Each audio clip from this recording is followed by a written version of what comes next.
Assalamualaikum warahmatullahi wabarakatuh. Ibu-ibu, bapak-bapak yang saya hormati, Majelis Taklim Nurul Huda. Dari Jalan Slamet Riyadi, Sukoharjo, mari kita ikuti kajian Al-Quran secara tematik, kajian online malam ini dengan tema Memanage Nutrisi Jiwa.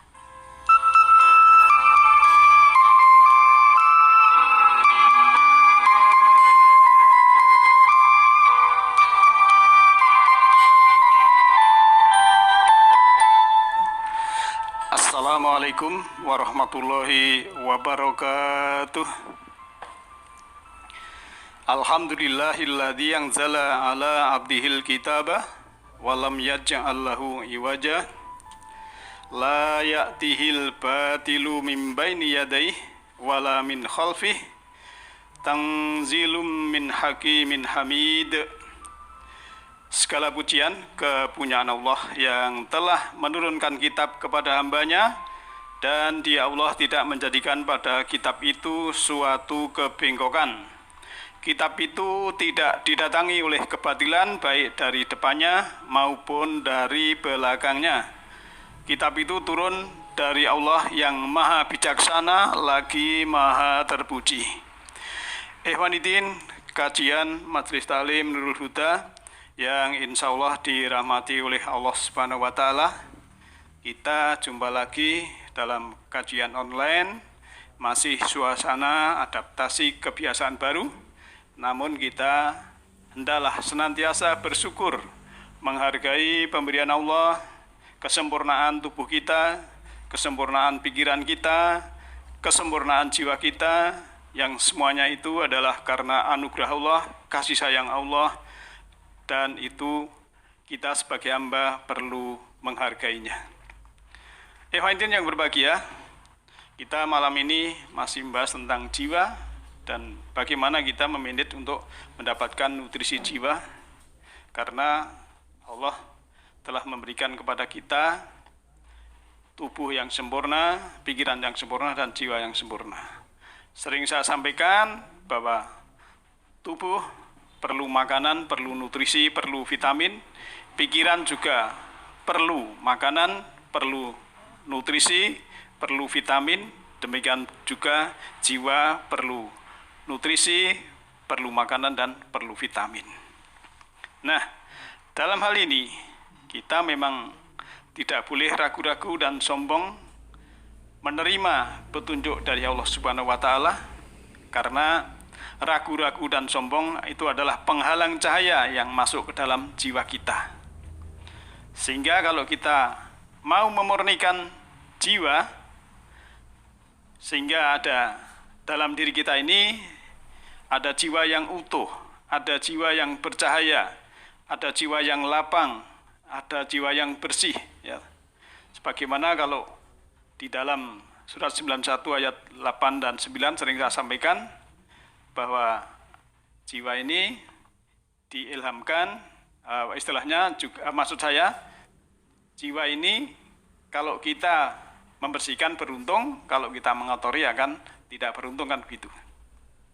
Tapi kalau jiwa ini kurang sentuhan, ya, kurang kesadaran, yang ada adalah jiwa yang terkoyak, yang adalah jiwa yang redup, jiwa yang kotor, jiwa yang sempit, dan akhirnya juga merana. Maka kita selaku hamba Allah dalam memanage ini, paling tidak juga dalam hal kita menahan amarah, kita juga harus memanage marah. Caranya dengan cara meluaskan pikiran. Sebab marah karena pikiran kita sempit. Pikiran yang sempit itu kan mudah meledak. Jadi suatu ruangan ataupun benda itu kalau ada tekanan yang sangat luar biasa kemudian sempit itu meledak. Seperti misalnya mercon, ya. Itu karena harus meledak, ada tekanan yang sangat dahsyat, kemudian dia karena sempit tempatnya ya harus meledak. Termasuk juga kalau kita belajar dari alam kita, ternyata yang sempit itu mudah meledak. Nah, kita memang harus pikiran kita jangan sampai sempit, tapi kita luaskan. Kita luaskan pikiran kita, untuk mencapai puncak kesadaran. Karena kalau sudah sampai puncak kesadaran, itu kan kita sudah sampai hal-hal yang apa istilahnya itu dijanah.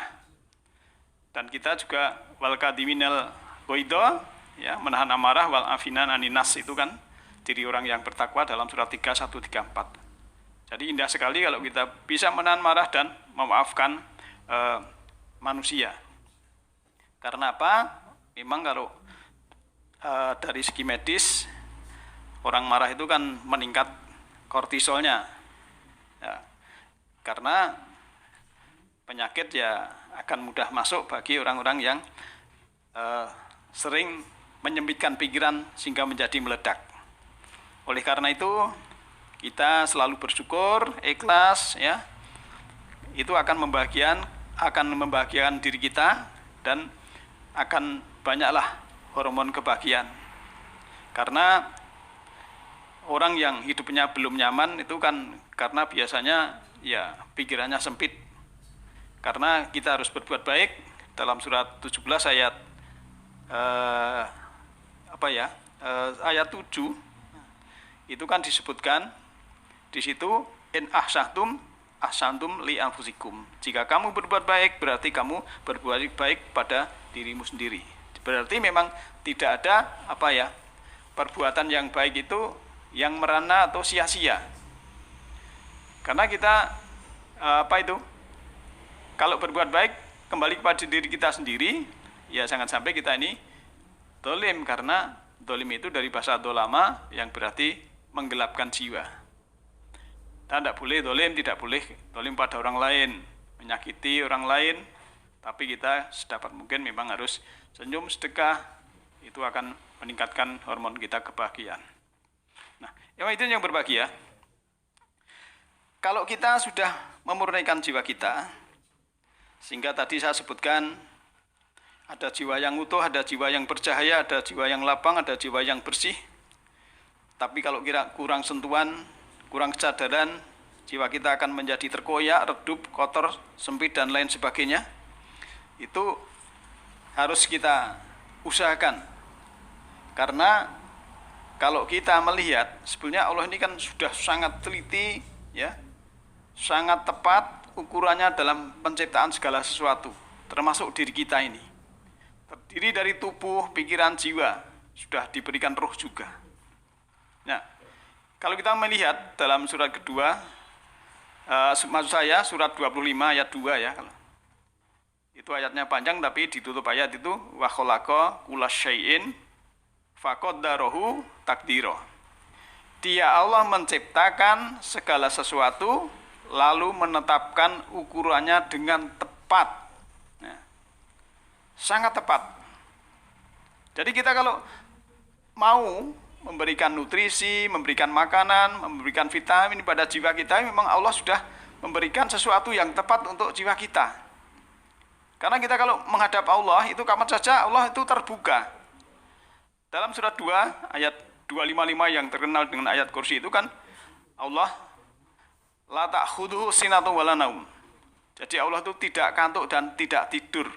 Kita mau datang kapan saja waktunya, itu Allah sudah open, ya, istilahnya apa itu, tapi Allah sudah memberikan kesempatan pada kita setiap saat, setiap waktu, kapan saja, karena Allah itu istilahnya kalau kita manusia ya standby, tapi Allah bedanya standby-nya dengan kita manusia. Tapi Allah Maha Pengasih lagi Maha Penyayang. Maka juga Allah akan mengijabahi apa yang kita kehendaki, yang kita minta, tetapi dengan syarat-syarat, ya. Misalnya jangan sampai kita minta rezeki yang banyak tapi usia kita sudah 90 tidak bisa kerja, itu namanya tidak ijabah doanya. Ya. Waktu ijabahnya ya waktu muda, waktu produktif, waktu bisa mobil ke sana kemari, dalam arti masih bisa bersaing dan lain sebagainya, itulah yang ijabah. Dan usaha daripada manusia itu membuktikan bahwa dia betul-betul berdoa. Kalau kita minta kepada Allah, minta pandai, tapi kita malas untuk belajar, itu berarti kita doanya tidak sungguh-sungguh. kita ingin kecukupan, tapi kita malas untuk bekerja. Ya, itu namanya kita hanya berdoa tapi tidak sungguh-sungguh. Tapi dengan kesungguhan usaha, ikhtiar itulah yang menandakan bahwa kita ini mendapatkan ijabah dari Allah Subhanahu wa taala, dan itu membuktikan bahwa kita tuh sungguh-sungguh.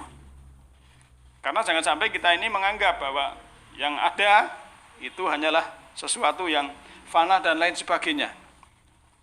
Bahkan sebetulnya kalau ada istilah dunia fana itu adalah hanya istilah. Sebetulnya kan hanya berubah bentuk saja. Misalnya, ya kita ambil contoh aja diri kita ini. Diri kita ini terdiri dari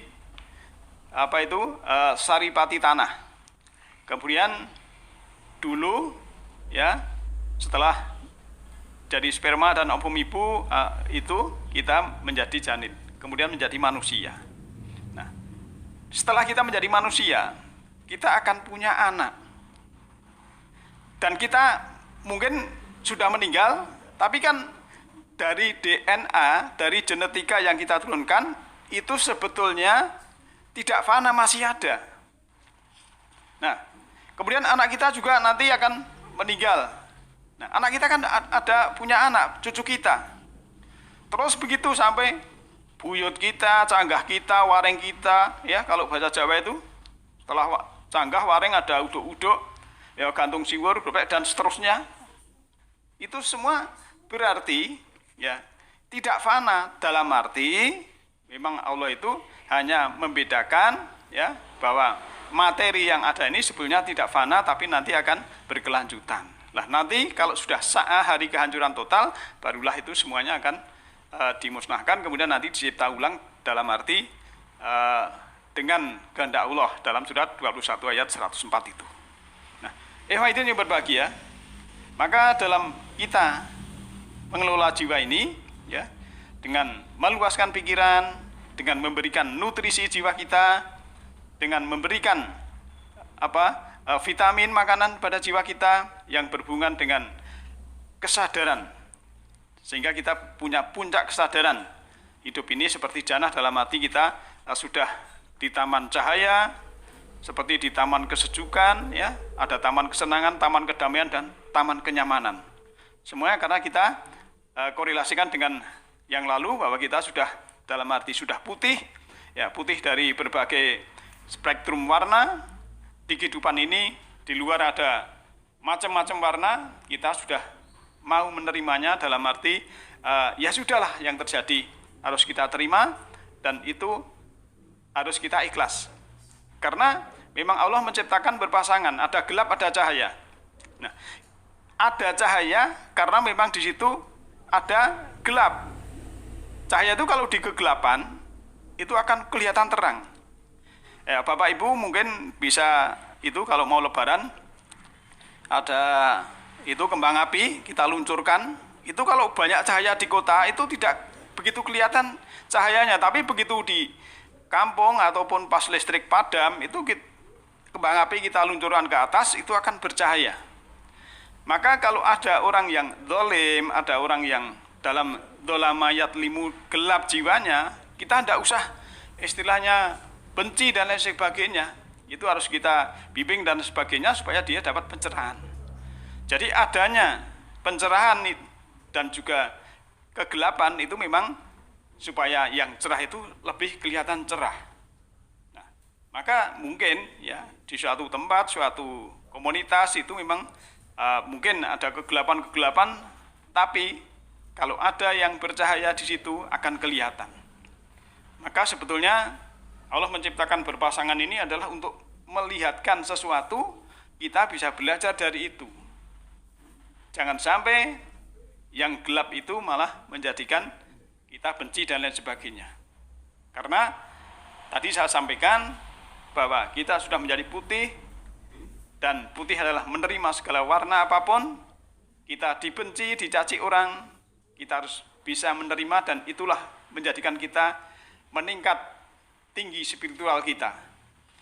Kita ada orang yang tidak suka, ya mungkin menipu atau apa, ya kita terima, dan kita juga harus meningkatkan spiritual, karena ini mungkin sebagai ujian untuk kita. Ada orang memberi hadiah, yang kita terima, alhamdulillah, kita bisa menjadi bersyukur karena ini peningkatan spiritual kita. Jadi semua yang kembali kepada kita, yang datang kepada kita, itu adalah akan menjadikan spiritual kita itu naik, jiwa kita ini bercahaya, jiwa kita ini tidak redup, tapi istilahnya utuh, jiwa yang lapang, jiwa yang bersih, ya, jiwa yang termanage, sehingga kita selalu mendapatkan nutrisi dan makanan untuk jiwa kita. Dan mudah-mudahan di seumur kita ini Allah memberikan yang terbaik untuk kita. Kita pelihara jiwa kita pelihara apapun petunjuk dari Allah yang berupa sinar pencerahan, karena pencerahan jiwa itu harus mendapatkan pencerahan dari Allah, sehingga Allah selalu membimbing, Allah memberikan rahmat, Allah meridhoi, disitulah akan ada kedamaian, ada kesejukan, kenyamanan, dan insya Allah keselamatan. Demikian malam ini, mudah-mudahan kita mendapatkan petunjuk dari Allah setiap saat, setiap waktu, dan kita mudah-mudahan selalu dekat dengan Allah, taqarrub, kita menghadirkan Allah, kita ingat Allah, zikir Allah, ingat asma Allah, ingat ciptaan Allah, ya, juga ingat hukum-hukum Allah, sehingga kita akan berjalan di dalam sirat ataupun jalan garis hukum Allah yang benar, garis hukum Allah yang lurus. Demikian malam ini, mudah-mudahan ada manfaatnya, khususnya diri saya sendiri, dan mungkin juga kawan-kawan menambah sedikit wawasan, sedikit pengertian, dan mudah-mudahan Allah selalu membimbing kita, merahmati kita di dunia dan akhirat. Demikian malam ini, nasru minallahi wa fadlun qarib. Alhamdulillahirabbil alamin. Assalamualaikum warahmatullahi wabarakatuh.